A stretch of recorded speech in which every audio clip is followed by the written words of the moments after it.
Hola amigos, ¿qué tal? Stuart here from Spain Speaks. Feliz 2020. I am here in Australia and I'm going to do a comparative video on the two countries, look at a few of the things that we can compare. Obviously they are quite difficult countries to compare in certain aspects, but I'm going to have a look at a few things and give my opinions on the good things and the bad things about those aspects. So let's go. Now before I begin, just a shout out for the people that are suffering because of the serious bushfires on the east coast of Australia, or the east coast, the south, basically all around the country at the moment.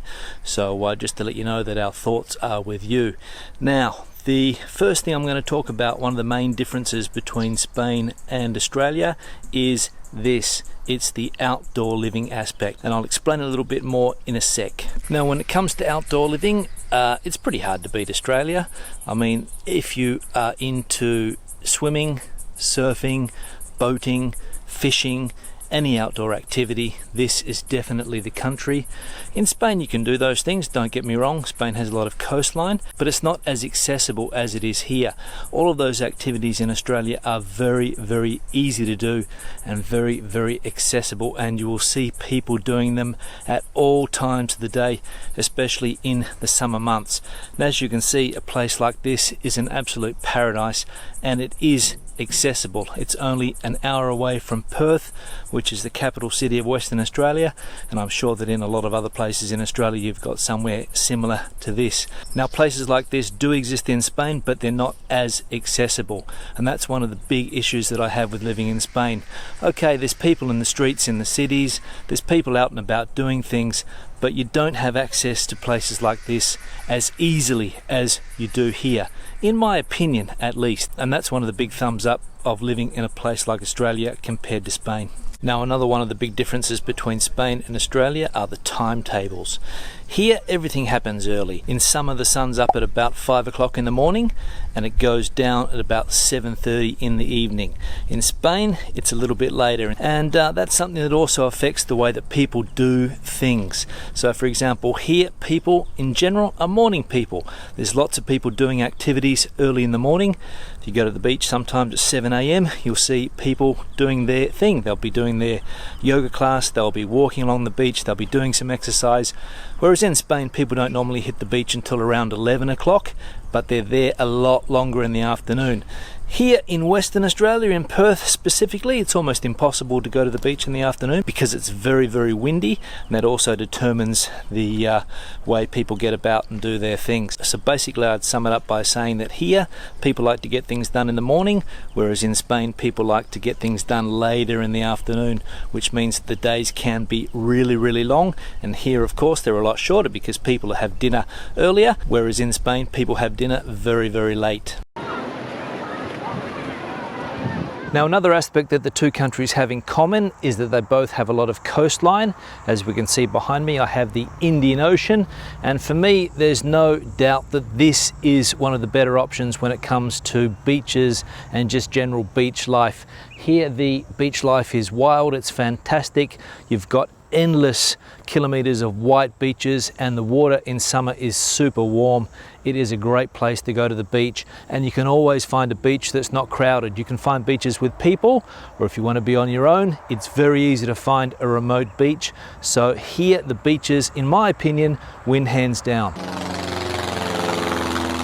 Alright, so I'm back in Perth, and I think I'll talk now about the style of living in cities here in Australia. I'm in the middle of one of the suburbs here in Perth. This is where I grew up. This was the suburb that I lived all my life before I went to Spain. And you would think that I'm in the middle of the bush here. As you can see, there's not a lot of houses around except for the ones in the background there. But if I turn around here, you'll be able to see that we have the typical Australian suburb here, or at least a typical suburb in this part of Australia. And if I turn around this way, you'll see that we have a fantastic park behind me here, an Australian rules football ground, and there's also a baseball ground over there as well. So that's one of the main differences with the cities here in Australia. They are really spread out, and Perth is a city which is also very, very extensive from north to south. There's a central area where a lot of the offices are. A lot of people go into the city to work every day. That's where all the big companies are. But there's a lot of activity in the suburbs in Perth where everybody lives. Not many people live in the centre of the city, although there is a bit of a trend to try to get people into more urban type housing, because this type of housing that we see here, I'll just turn around again, this type of housing that we see over here is a little bit expensive nowadays, and people are looking for cheaper alternatives, and they're moving into townhouses closer to the city. And also in this area here, there's a lot more townhouses now.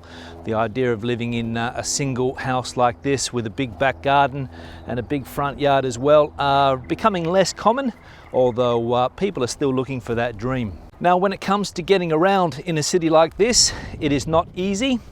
There is a public transport system, but people are very dependent on cars, and that's a big difference in Spanish cities as well. If you're living in the centre of a Spanish city, you will know that the public transport is normally very, very good. In a city like Madrid, of course, you've got buses, metro, light trains. Here you've really got a bus system, which isn't too bad. It's not the best, and there's also a train system which goes from north to south, and also to some of the east areas as well. But as I said, people are very dependent on cars. Now, another factor of living in a city in Australia is that there's a lot of outdoor living. I mentioned that before. There's a lot of outdoor activities happening, and people spend a lot of times in their gardens, in their backyards, enjoying with friends and family. So you don't see a lot of people on the street. In fact, if we turn around here now, you won't see anybody walking on these streets here, which is the exact opposite of a Spanish city, which are normally quite crowded. But sort of you could compare this a little bit with where I live in Spain in a residential area, but there are a lot of differences.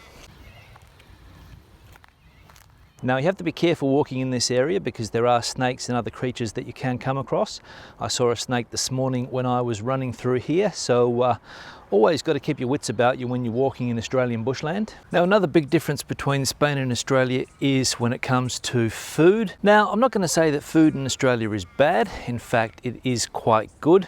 When I was growing up, Australia was a real cultural backwater when it came to food, but nowadays you can get good international cuisine and even some good local cuisine in a lot of places, and there's a lot more attention to detail when it comes to food and a lot more variety of restaurants.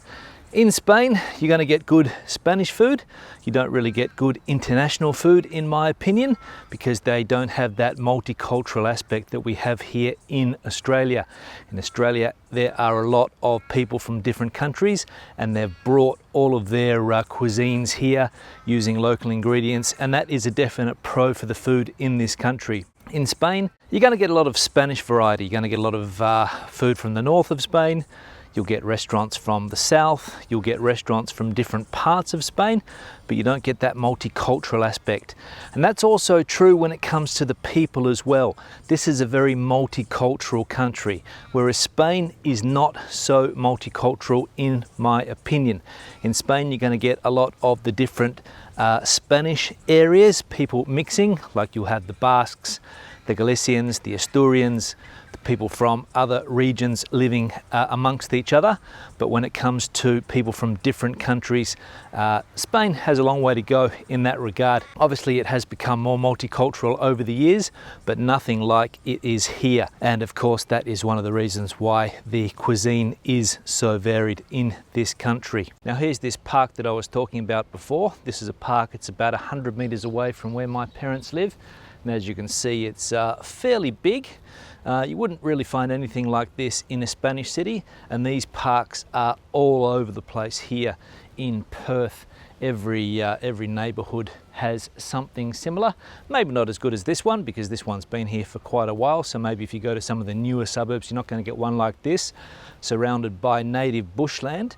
But there are a lot of parks in this city, and a lot of places where you can exercise, walk the dog, and just enjoy the general flora and fauna of Australia.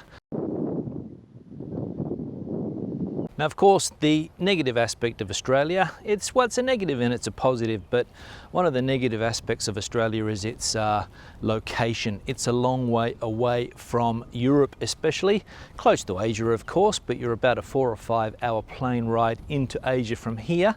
And people are a lot more set in their cities, at least in Western Australia.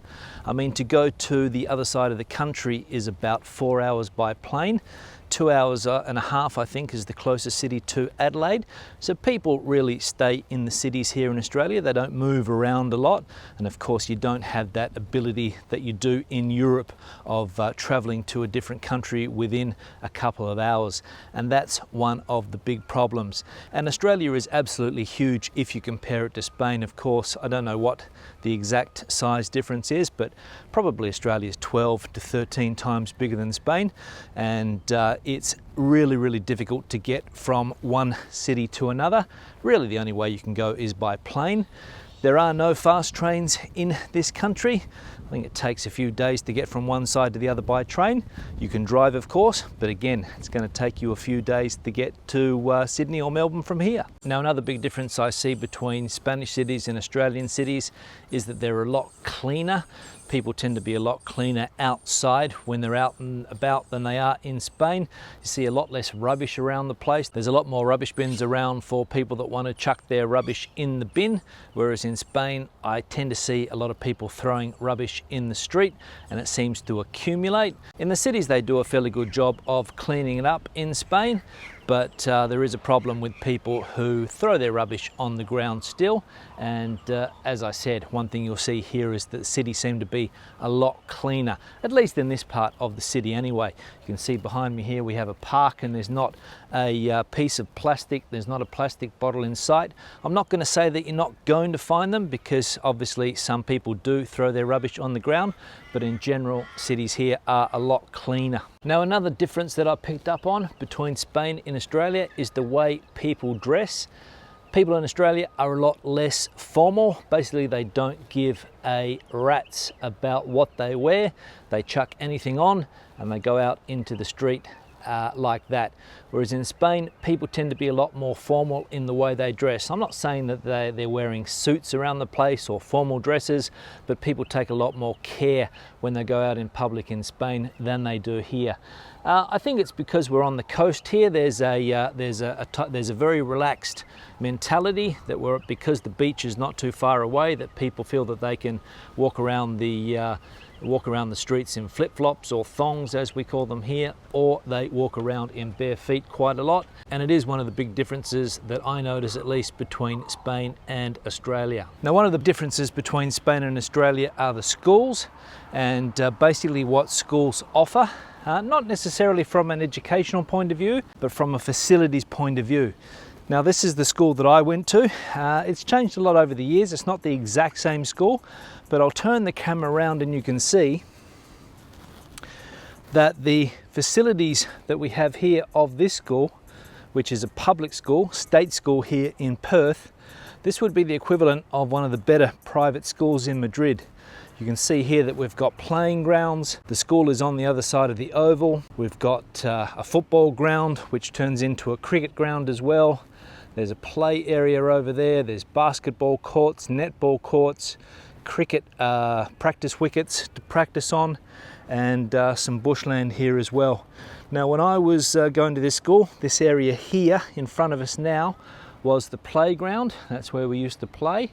And the school used to be where this oval is, and the oval used to be where the school is now. So they've changed things around a bit, but as you can see, what you get for your public school education here when it comes to facilities is nothing like it is in Spain. Okay, so I'm back at my parents' house now, and I'll start to wrap this video up. So that's been a bit of a comparative video between the two countries, at least from what I see.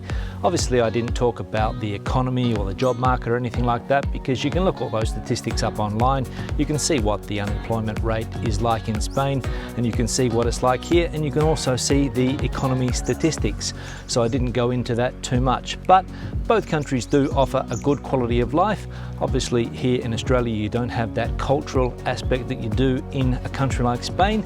You don't have all of the fantastic monuments and all of those things, but if you like outdoor living, this is definitely the better country of the two. So I'll say goodbye. Questions or comments, please leave them in the section below. Give the video a thumbs up if you liked it. I'll see you in the next one. Hasta luego. See you later.